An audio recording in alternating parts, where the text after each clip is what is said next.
युद्धपरिश्रान्तं समरे चिन्तया स्थितं रावणं चाग्रतो दृष्ट्वा युद्धाय समुपस्थितं ततो युद्धपरिश्रान्तं समरे चिन्तया स्थितं रावणं चाग्रतो दृष्ट्वा युद्धाय समुपस्थितं दैवदैश्च समागम्य द्रष्टुम् अभ्यागतोरणम् उपागम्याब्रवीत् रामम् अगस्त्यो भगवान् ऋषिः दैवदैश्च समागम्य द्रष्टुम् अभ्यागतोरणम् उपागम्याब्रवीत् रामम् अगस्त्यो भगवान् ऋषिः राम राम महाबाहो शृणु गुह्यं सनातनम् येन सर्वानरीन् वत्स समरे विजयिष्यसि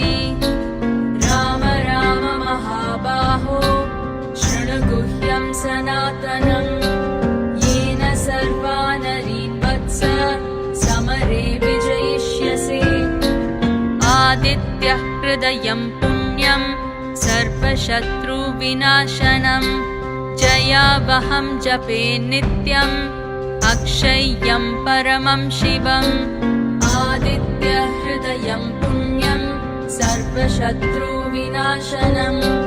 जयावहं जपे नित्यम् अक्षय्यं परमं शिवम् सर्वमङ्गलमाङ्गल्यं सर्वपापप्रणाशनम् चिन्ताशोकप्रशमनम् आयुर्वर्धनमुत्तमम् सर्वमङ्गलमाङ्गल्यं